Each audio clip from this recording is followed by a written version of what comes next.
Hi friends, happy Saturday. Welcome to your day 3 stay home reading rush vlog. We've got a little bit to talk about, so let's go ahead and talk about things. It's about 9:30 in the morning right now. And last night before bed, I did end up reading volume 4 of the collector's editions of Cardcaptor Sakura. Now, in this one, I felt like we got so much momentum on the overarching plot. This wasn't so much just about catching Clo cards as it was the big reason why Sakura has to do it. And it was really well done. There's definitely pieces of the puzzle that are coming together now, and so I'm really interested to see where this is going to go. I do find this series much more engaging than Sailor Moon was to me, but I think part of that was clouded by my hate for Mamoru, the awful boyfriend. But if you want more details on all my thoughts on that, I do have a reaction blog for Sailor Moon, so you can check out all of that there. And I just really enjoy this series, and I plan, once all of these collector's editions are out, I plan on rereading the whole thing and doing a reaction vlog for it, because, you know, I'm pretty sure I remember all the details, but they come out a couple of months in between, so there might be some finer details that I'm forgetting. So just know that that will be coming soon, and I really enjoyed this volume, so I'm really looking forward to continuing on in the series. Then, this morning, I've been kind of a reading fiend. I'm about 120 pages into Natalie Tan's Book of Luck and Fortune. Now, in this one, Natalie Tan and her mother were estranged. She hadn't been home in 7 years, and she finds out that her mother has passed away. So she comes home to kind of deal with the state of affairs and all those kinds of things, and finds out that the reason why her and her mother were estranged wasn't actually a part of anything. And so now she's been left her grandmother's restaurant that her mother had abandoned in Chinatown in San Francisco. So this is about Natalie Tan trying to grieve the loss of her mother. So grief is a very, big point in the story. So know that that is ever present. So if that's a trigger for you right now, wait to read this one. And then it's all about her trying to heal this Chinatown neighborhood and help, spread luck and fortune to the neighboring businesses and the people who run them. And for now, it's just really sweet and cute. I don't expect this to be, a big smutty romance or anything like that, but it's sweet, it's fun, it stays in its lane. It's definitely a foodie book. There's recipes throughout. So far, it's just been fun. I don't expect it to be much more than that. This probably won't get more than 4 stars. It may even get a little less. This isn't anything that's going to blow me away, but it's fun. I'm enjoying it. So as long as I'm enjoying it, I'm going to continue reading it, obviously. But, this one got a lot of buzz when it was coming out last year, and then it got some kind of middle-of-the-road reviews. And I think I understand why, because originally this was kind of pitched as a romance, but it's not really a romance. So if you're expecting a romance, there's kind of a romance blooming in the background, but that's not the forefront of the story. The forefront of the story is Natalie dealing with her grief, dealing with the loss of her mother, dealing with taking on a business in a not thriving district. So it'll be interesting to see how things play out. And yeah, so that's kind of how my Saturday is going so far. I really only read the Cardcaptor Sakura volume because I spent most of the night playing Animal Crossing with friends, and that's just what I felt like doing last night. I don't remember if I mentioned this in the previous vlog, but I was having a hard time concentrating on reading words yesterday, which is why it took me so long to get through The Worst Best Man, even though I really enjoyed the book. I was just having a hard time focusing on anything. So, yes, I'm going to keep reading. I'm going to try to get to about page 200, and then I'm going to go get the vlog uploaded. It's all edited and ready to go. I just need to make the thumbnail and get it uploaded. So I'll do that after I reach that point, and then from there, we'll work on finishing the rest of the book. There will be about 100 pages left. It's about a 300-page book. Hello. So it's been some time since we last chatted, and I have now finished Natalie Tan's Book of Luck and Fortune. Now, I liked how they chose to resolve the end of this novel. That's not going to be something everybody's going to agree with, but this book was definitely about community while also being this kind of coming of age story for Natalie, even though she's a woman in her mid-20s. She's just kind of always run from responsibility and all those kinds of things when things got remotely hard, relationships, school, whatever. And this book helped her realize her strength, helped her empower herself. And it was good. It was well written. It's a 3.5 star. It's not perfect. It definitely stayed in its lane. It didn't necessarily do anything wrong, but a 3.5. And I think I would revisit this for sure.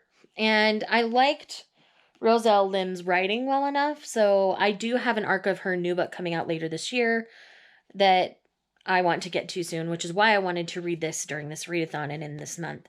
So, yeah, it's still pretty early in the day at this point, so I'm really glad that this book flew for me. Like, it took me no time at all to read this, and it was fun.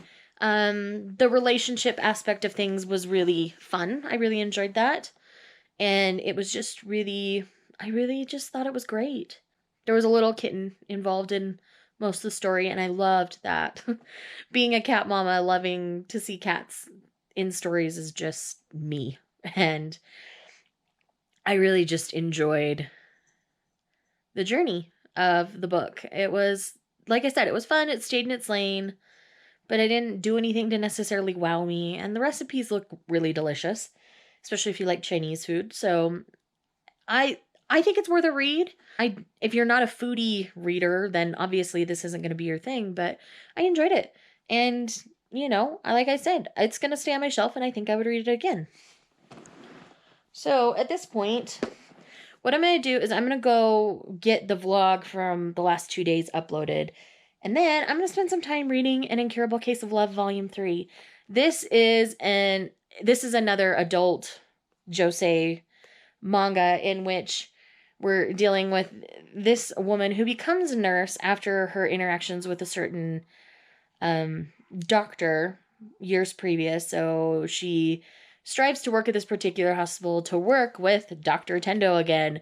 But Dr. Tendo isn't as nice as he seemed when she found him on the street and interacted with him. So it's about them being coworkers and the budding relationship between them. She obviously has very strong romantic kind of feelings towards him from their first interaction, but now she's getting to know him now, and it's just about their journey together, and they're neighbors, so they have that forced proximity thing.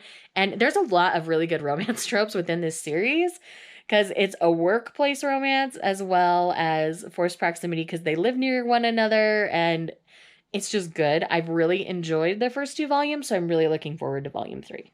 All right, so the vlog is about to premiere, but while it was uploading and everything, I read volume 3 of An Incurable Case of Love, and there was a lot of good things happening direction-wise in this story, and a huge bomb was dropped at the end of this volume, so it'll be interesting to see how things play out. I have a feeling of how it's gonna go, but I haven't read enough Maki and Joji work to know for sure, but I'm really interested to see what they choose to do with it. And this one had the whole bed sharing trope in it, but it didn't happen the way it should have for a josei manga, in my opinion.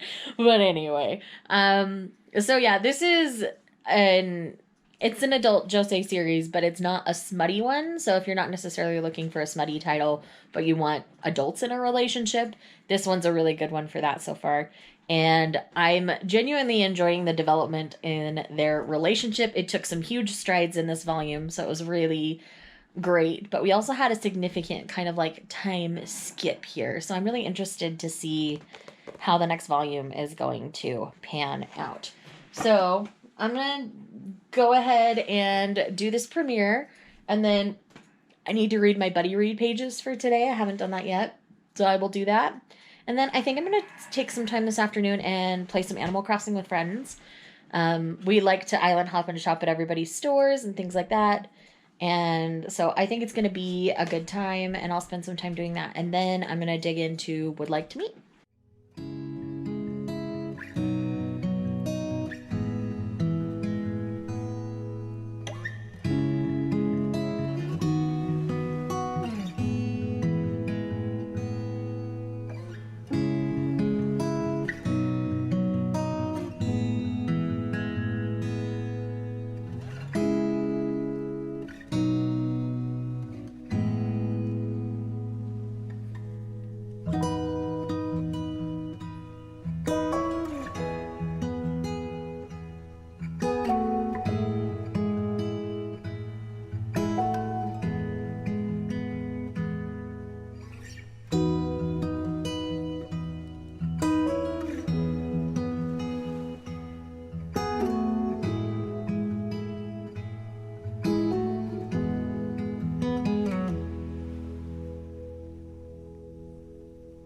Okay, friends, it's now about 5 p.m. on Saturday. I spent a good chunk of the afternoon playing Animal Crossing with friends. We went island hopping to each other's islands and just had a really good time. After I finished up with them, I did start into Would Like to Meet by Rachel Winters. This is very different than I thought it was going to be, so I'm going to go ahead and re-clarify what I think this book is about. I thought it was an office romance, but it is definitely not an office romance. So essentially, we have Evie, and Evie works for like a movie producing company is the easiest way to do it, and she wants to become an agent. But in the process, she's been an assistant for a really long time. Her boss is finally ready to give her the promotion if she can get this one stubborn writer to actually write a rom-com. But he's an Oscar-winning writer, screenplay writer, and he doesn't want to write a rom-com. He thinks it is below him.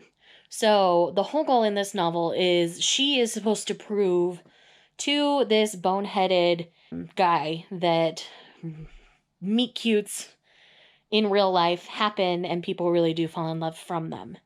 On the other side of things, there's this guy at a coffee shop that she's kind of formed a friendship with. He's a single dad, he's a widower, and things are starting to bud between them. So I think that's going to be the end meet cute by the end of all of this. And it was very much an organic one before this whole trying to force meet cutes thing even happened. So it's kind of messy, if I'm honest, but not in like a bad way. Like her friends really want her to meet someone and move on after a bad breakup and stuff. And so it's just been interesting. It's good. I do think it's well written, but it's kind of chaotic at the same time. So this definitely isn't going to be a book for everyone. So I'd like to get another 100 pages read in it today at least.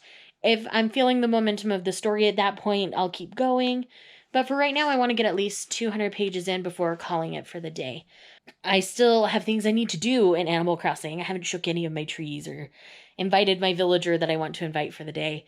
So there's still a few things that I would like to do before the end of the day. But yes, so that's kind of the plan. I want to prioritize the reading. So I'd like to get at least another 100 pages done in this. Like I say, if I'm feeling the momentum, I'll keep going. It's a 350-page book, so if I get 200 pages in, so I'm a little over the halfway mark, I'll feel really good going into tomorrow, knowing I can finish this up, maybe read a couple volumes of manga, and wrap out the vlog.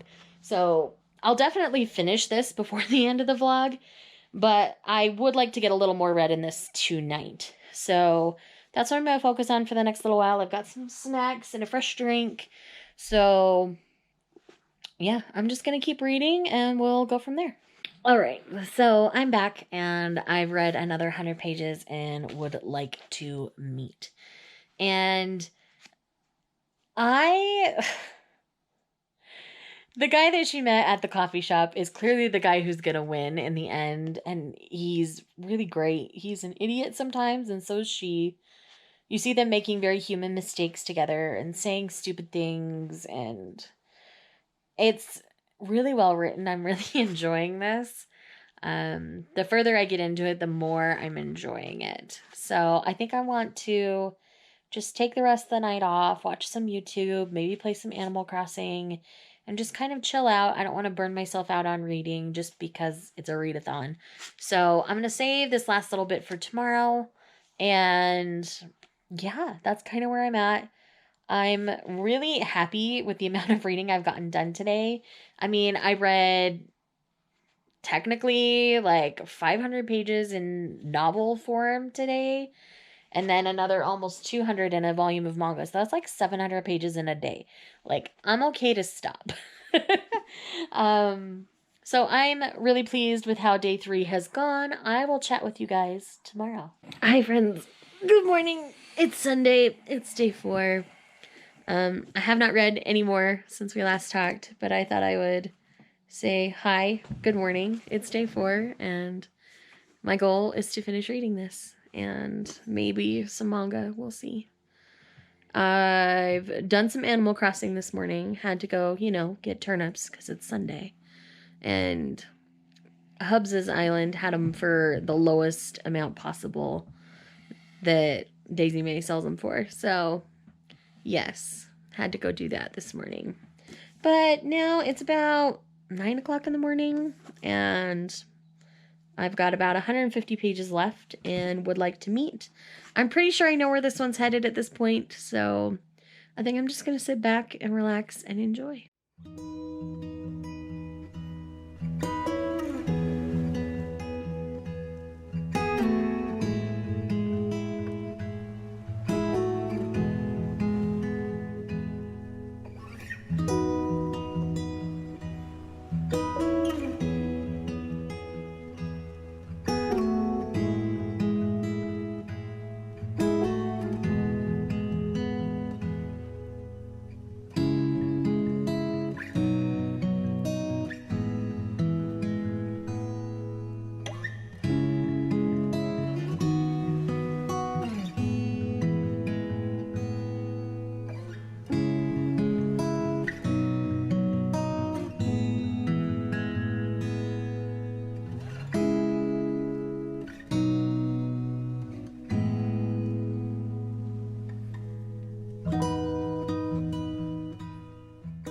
All right, friends, so I have now officially finished Would Like to Meet, and I haven't decided what I'm gonna rate this yet. I want to sit and marinate it on it. It's a bare minimum 4 stars. It might be more than that. I really enjoyed the journey that was this book.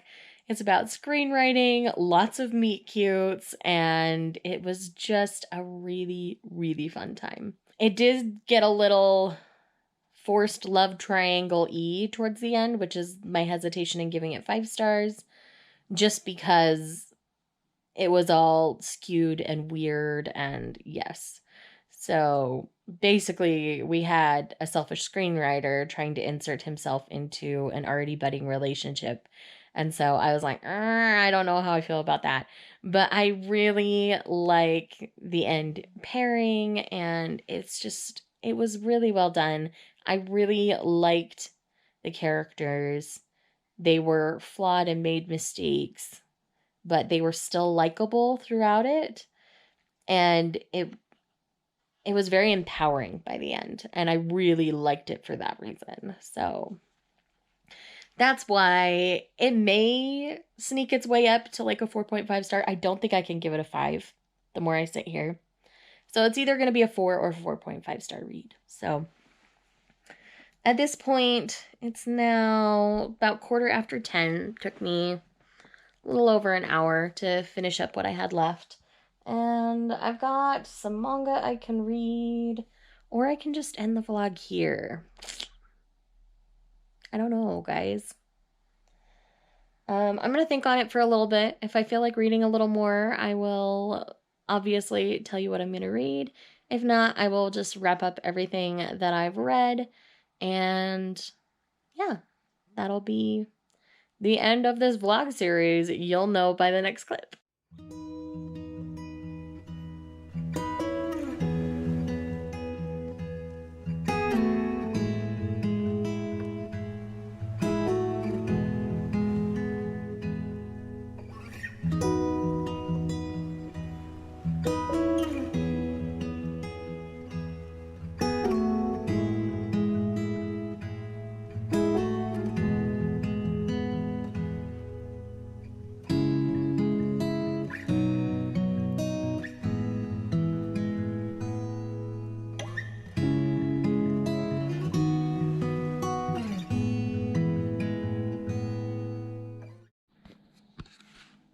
Are you still in the laundry, sir? Are you still in the laundry? Look at those toes. Little white socks.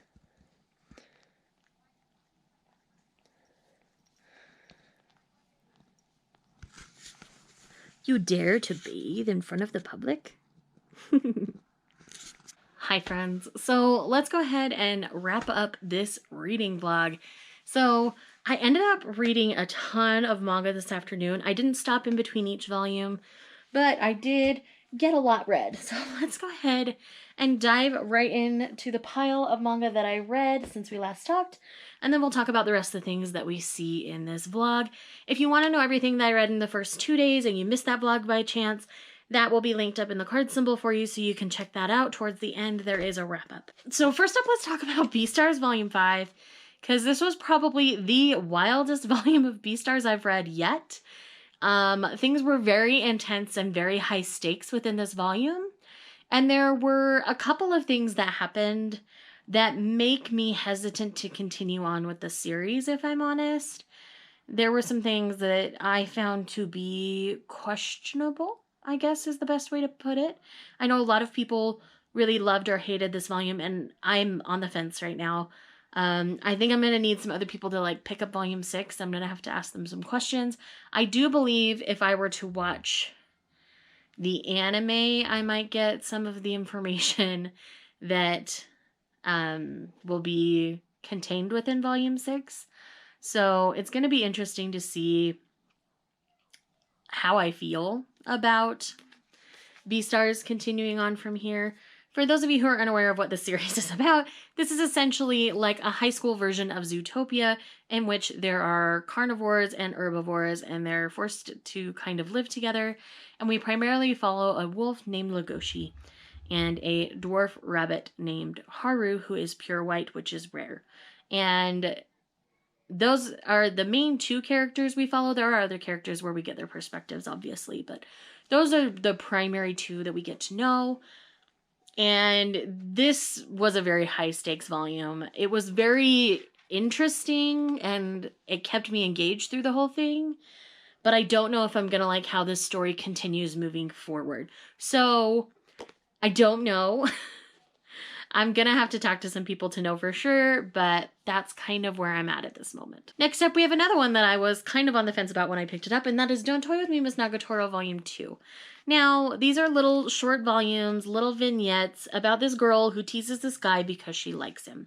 And parts of this volume were really sweet and not quite as mean as the first volume. So again, I'm kind of on the fence. There's a good chance I'll pick up volume 3. This is one I'm just going to play volume by volume. I don't know how long this one's going to go on. I mean, the next volume we're going to talk about is a series that's kind of in a similar format, and it's very long. So I don't know about this one. I haven't done enough research to know. I do like the two characters that we center around for the most part.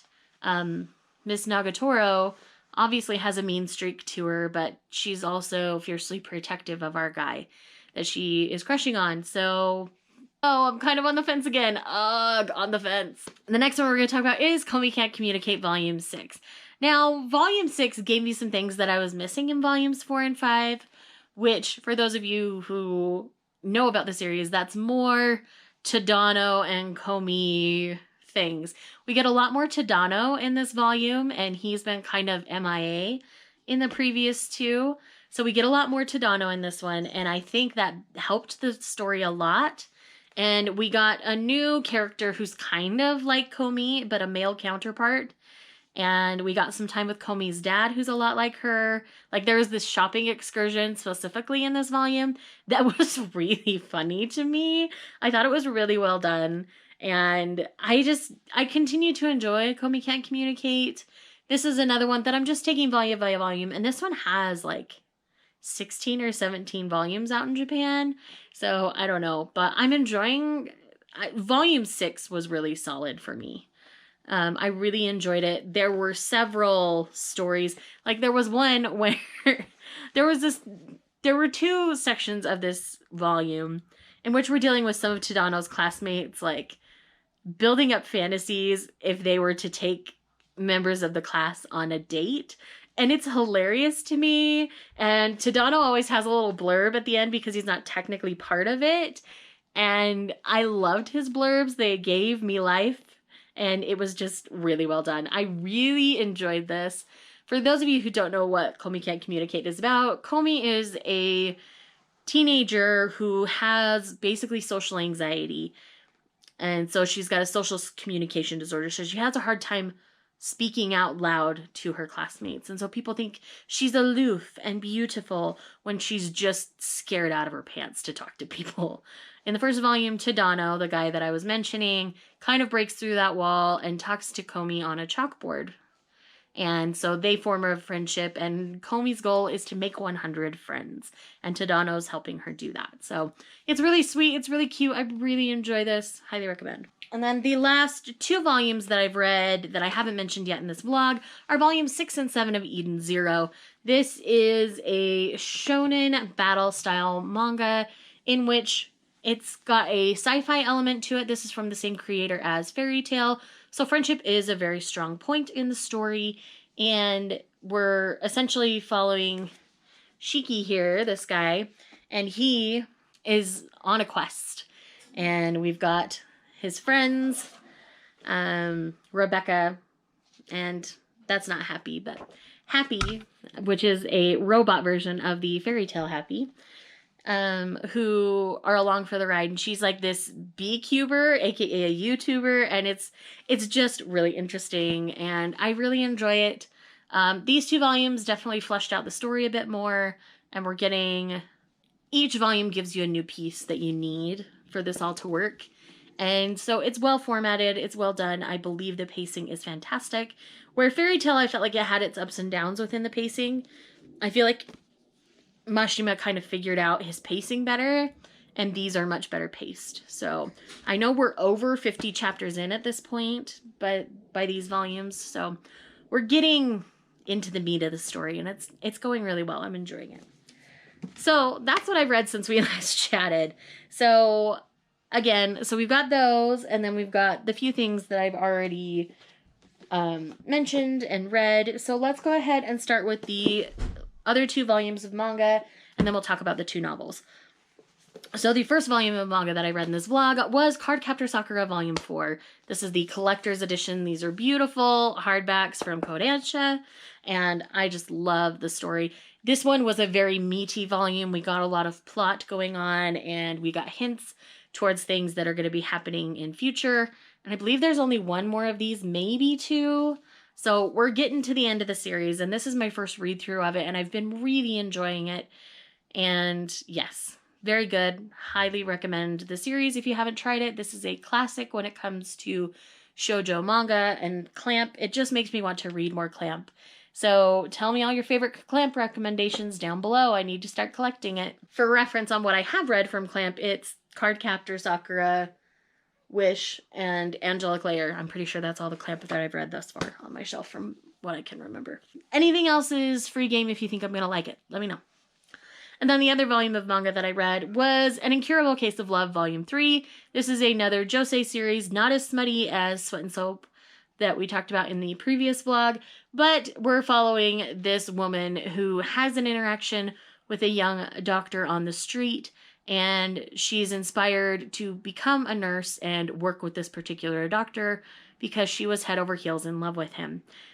When they get acquainted the 5 years later after she's gotten her training and is now working at the same hospital as him, she realizes he wasn't as amazing as her mind made him out to be. And so it's about them entering a romantic relationship. And he's nicknamed the Dark Lord at work. Like, it's just so well written. I really enjoy this. Maki and Joji's great. I've read another series by Maki and Joji, SP Baby, and I really enjoyed it. And Happy Marriage is their other title that's really well known, but I haven't read Happy Marriage yet. But I intend to, because yes. All right, so the 2 novels that I completed in this vlog. The first one is Natalie Tan's Book of Luck and Fortune. This is a foodie book in which we're having a coming-of-age story for Natalie Tan, essentially. She returns to San Francisco after her mother's death to kind of take care of things, and she finds out she's inherited her grandmother's restaurant, and her dream earlier in life was to become a chef, but she felt like it was too hard and dropped out of culinary school. And so it's about her not only rediscovering her love of cooking, but also trying to save the very tight Chinese neighborhood that she grew up in. It's really sweet. I really enjoyed it. 3.5 stars. It's not perfect. It has some cliches going on within it, but I still think it's well done, worth a read. And then last but not least, we have Would Like to Meet by Rachel Winters. This is one where we're following a female former screenwriter, now assistant, who has been given the task to help the head writer of the agency complete a script within 3 months. And to do so, she goes on a bunch of meet cutes because he's an Oscar-winning screenwriter who's supposed to be writing a rom-com. And yes, so it's all good. And it's been fantastically done. Unintentionally, there was a meet cute with a guy at a coffee shop, and things kind of progress with him, and he has a young daughter, and they are very woven into the story. It's really sweet. I really enjoyed it. The ending of this was so precious and so sweet. I just had a good time. I've settled on a 4-star rating for this. I might bump it up later, but there were some things that were a little over dramatic for me, so I couldn't quite give it 5 stars, but this is really well done. I do recommend checking it out. So friends, that is everything that I have read for the Stay Home Reading Rush. I have gotten a lot of reading done, and I realized that I have not answered the questions. So I should quickly do that for the tag portion of the Stay Home Reading Rush. So hold on a minute, let's do that. So question 1 is, how is your reading going while staying at home? My reading has been good for the most part. When things first started to go down, things kind of wavered. I didn't read quite as much, but I gave myself a goal to complete a novel a day in the month of April. So far, so good. But yes, so that's kind of helped keep me motivated to read. So my plan was to read 30 novels in 30 days. And so far, we're right on track at 19 for 19. The next question is, where have you been reading at home? Kind of all over the place.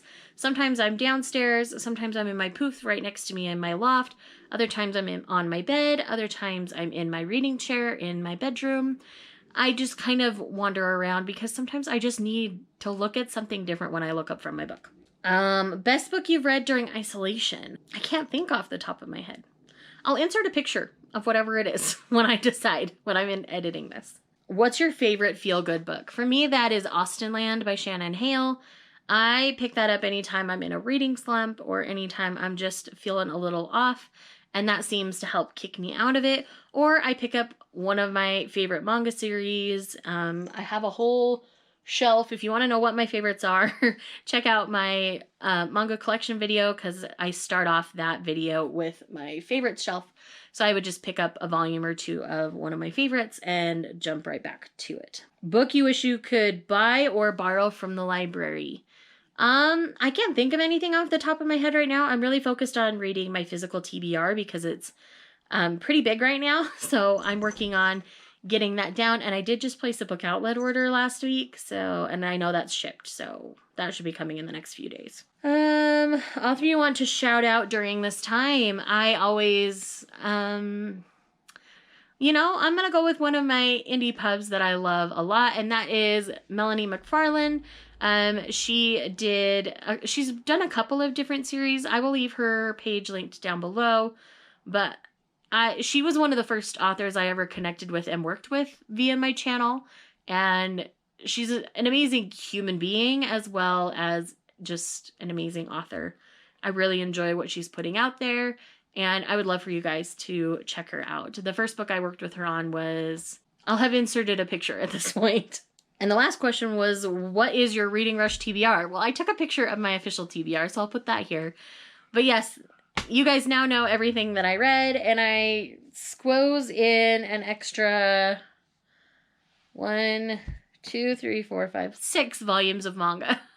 So I read 4 novels and 8 volumes of manga in 4 days.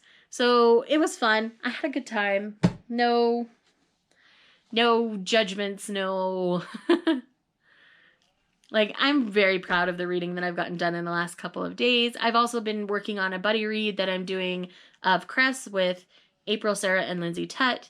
That's been fantastic. And I'm also participating in the Nausicaa of the Valley of the Wind read-along from Laura over at the Manga Hoarders channel.